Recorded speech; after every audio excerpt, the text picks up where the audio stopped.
नमस्कार, आप जुड़ चुके हैं वैली एक्सप्रेस न्यूज़ के साथ।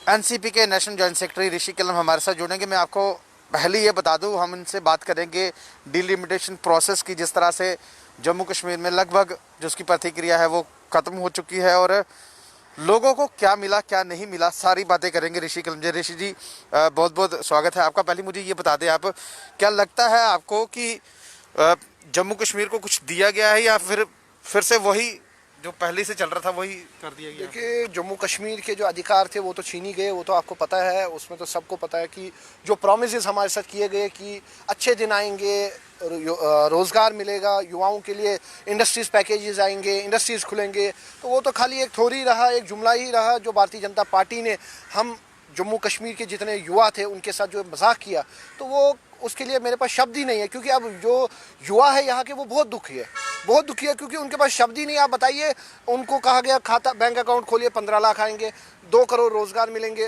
हर साल आपको नौकरियाँ, आपके लिए जम्मू कश्मीर नया जम्मू कश्मीर बनेगा, आप इसको हम यूटी बनाएंगे तो यहाँ बहुत कुछ आएगा। लेकिन क्या हुआ मुझे बताइए, क्राइम बढ़ा, जो हमारा हक था वो भी छीन गया, जो हमारे ज़मीनों के राइट्स थे वो भी छीन गए। मुझे बताया हमारे पास बचा क्या है? हमारे पास कुछ नहीं बचा है। हम मैं खुद को अब ये कहता हूँ कि कश्मीरी पंडित तो रिफ्यूजी थे ही, अब जम्मू कश्मीर के सारे लोग रिफ्यूजी बन गए, क्योंकि हमारे पास कुछ भी नहीं है, अपनी ज़मीनें तक नहीं है। ऋषि जी, कश्मीरी पंडितों की बात की जाए, लगातार अलग अलग जो दल है वो आकर प्रेस कॉन्फ्रेंस और ये जताना चाहते हैं कि बीजेपी सरकार ने हमें कुछ भी नहीं दिया, डिलिमिटेशन प्रोसेस जो था उन्होंने भी हमें कुछ नहीं दिया, हमारा कोई नुमाइंदा होना चाहिए। देखिए, मैं एक चीज़ कहना चाहता हूँ, जो इस टाइम जैसे पीडीपी है, नेशनल कॉन्फ्रेंस है, इवन कांग्रेस भी है, जो इस टाइम अपोजिशन कर रहे हैं, अगर यही अपोजिशन उन्होंने पहले किया होता तो आज हमसे 370 नहीं हटता, आज हम यूटी में नहीं आते।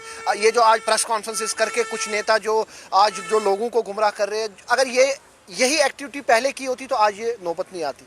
मुझे आप ये बताइए कि डिलिमिटेशन प्रोसेस में हमें बड़ी उम्मीद थी। जब हम मिलने गए उनसे, मैं खुद भी गया, जब हम मिलने गए वहाँ पे हमसे कहा गया कि हाँ जी, हम कश्मीरी पंडितों के लिए भी सोचेंगे, उनके लिए भी रिजर्व सीट रखेंगे, हम रिफ्यूजीज़ के लिए भी रखेंगे। मुझे बताइए, पीओ के रिफ्यूजीज़ के लिए भी नहीं है, कश्मीरी पंडितों के साथ जो जिनका अपना जम्मू कश्मीर है उनके लिए भी सीट रिजर्व नहीं है। इससे बड़ी शर्म की बात क्या हो सकती है? या तो आप बताइए, राइट टू इक्वलिटी है, सब बराबर है, सबको बराबर हक है, डेमोक्रेसी है, तो हमारे साथ भेदभाव क्यों? मुझे बताइए, या तो ये रिजर्वेशन जो प्रोसेस है ये हटा दीजिए। जो आप SC ST OBC या ये बकरवाल, ये सब, मैं उनके खिलाफ नहीं हूँ, लेकिन मैं बता रहा हूँ, या तो किसी के साथ भेदभाव ना करें, अगर जस्टिस कर रहे हैं तो बराबर करिए। आप ये क्या कर रहे हैं कि इसको इतनी सीटें दे रहे हैं, इसको इतनी सीटें, तो कश्मीरी पंडित का है। ऋषि जी, एक चीज़ मैं आपसे और पूछूंगा, बच्चों को जब नौकरी दी जानी थी, SC ST का जो दर्जा था वो कहीं ना कहीं इन्होंने ख़त्म कर दिया।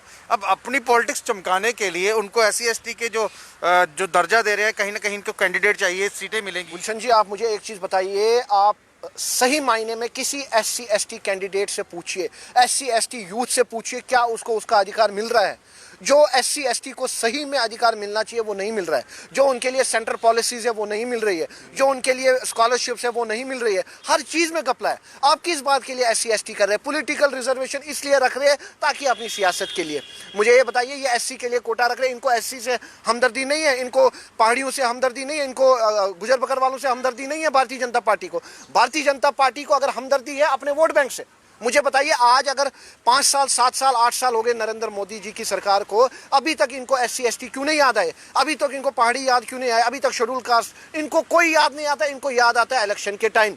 इन्होंने खोखले जो झूठे प्रॉमिसेस हमारे किए, हमारे साथ किए, आने वाले इलेक्शन में जम्मू कश्मीर की जनता इनको मजा चखाएगी। रविंदर रैना जी कहते हैं कि हम 50+ जाएंगे, मैं कहता हूँ आप 5+ भी जाइए, हम मानते हैं आपको। आप तो जम्मू से भी हारेंगे। आप देखिए, आपकी जम्मू, आप खुद तो पहले अपनी सुंदरबनी की सीट बचाइए, फिर आप जम्मू की बात कर रही है। एक और बात आपसे पूछूंगा ऋषि जी, जिस तरह से इन्होंने एक 2.5 करोड़ जो रोजगार देने की बात की थी, जब केंद्र में ये थे, जब केंद्र से यही आवाज़ प्रधानमंत्री मोदी जी ने बोला था 2.5 करोड़ रोजगार देंगे, मिनिमम वेजेस एक्ट जो है वो होम मिनिस्टर साहब यहाँ आके जुमला दे के चले गए, क्या लगता है ये सब चीज़ें यहाँ पर पास हुई?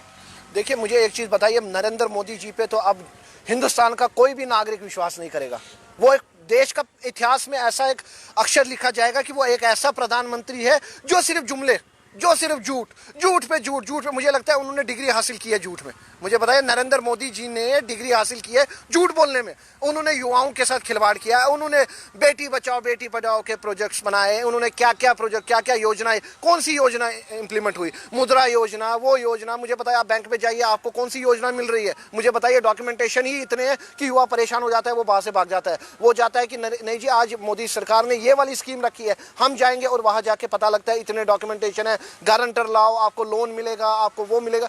सब ड्रामा है, सब खोखला है। नरेंद्र मोदी जी पे कोई विश्वास नहीं कर रहा है। भाजपा ही पार्टी एक झूठी पार्टी है। ये देश का एक काला इतिहास है कि ये भारतीय जनता पार्टी की सरकार है। इससे बड़ा बदकिस्मती, बुरा दिन हमारे लिए नहीं हो सकता है। मुझे बताइए। फिलहाल देखिए, यहाँ पर हमने बात की ऋषि कलम से, और सबसे बड़ी बात यही है कि देश के लिए झूठ बोलना इनका काम है, लेकिन जम्मू कश्मीर के युवा वर्ग को क्या मिला और क्या मिलना चाहिए था? डिलिमिटेशन जो प्रोसेस था, लगभग उसकी प्रतिक्रिया जो है वो पूरी हो चुकी है, लेकिन हर एक दल, हर एक जो कम्युनिटी है उसके, यानी कि जिसको कुछ नहीं मिला, वो बाहर आकर कहीं ना कहीं कोई प्रदर्शन कर रहा है, या तो कोई प्रेस कॉन्फ्रेंस कर अपना जो रोष है वो प्रकट कर रहा है। जी ऐड करना चाहता हूँ जी। मैं माफ़ी चाहता हूँ बीच में बोलने के लिए। तो इसमें यह है कि जो हमारे कश्मीरी पंडित समाज के जो रिप्रेजेंटेटिव बनते हैं, जैसे पनून कश्मीर के हमारे, मैं नाम नहीं लेना चाहता हूँ, आप खुद जानते हैं, जो पनून कश्मीर के हमारे लीडर है, जो हमारे बाकी पॉलिटिकल लीडर्स जो बनते हैं, जो ऑर्गेनाइजेशंस चलाते हैं, वो ये कहते थे कि हम जी कश्मीरी पंडितों की लड़ाई लड़ रहे हैं। मैं आज उनसे पूछना चाहता हूँ, हम नाम लेता हूँ अश्विनी तिरंगू साहब से, हम उनकी इज्जत करते हैं कि वो भाजपा में इस टाइम है, तो उनसे मैं पूछना चाहता हूँ, क्या आप कश्मीरी पंडितों के लिए क्या सोचते हैं? मुझे बताइए। तिरंगू साहब है, यक्स है, अलग अलग यूथ ऑल इंडिया कश्मीरी समाज है, पनून कश्मीर है, कश्मीरी समिति है, ये हमारे यहाँ पे कश्मीरी के जितने भी लीडर्स हैं, मैं उनसे बताना, जगती में लीडर्स है, एकजुट होइए। अगर इस टाइम भी आप बीजेपी, कांग्रेस, पॉलिटिकल पार्टीज देखेंगे तो कश्मीरी पंडितों का कभी भला नहीं होगा। अगर इस टाइम भी डिलिमिटेशन में कश्मीरी पंडितों को जगह नहीं मिली, तो आप भूल जाइए, कश्मीरी पंडितों को कोई जगह मिलेगी। और गवर्नर साहब, हमारे गवर्नर जी ने यह कहा था कि 15 दिन में कश्मीरी पंडितों की जो जमीन है वो खाली करवा दी।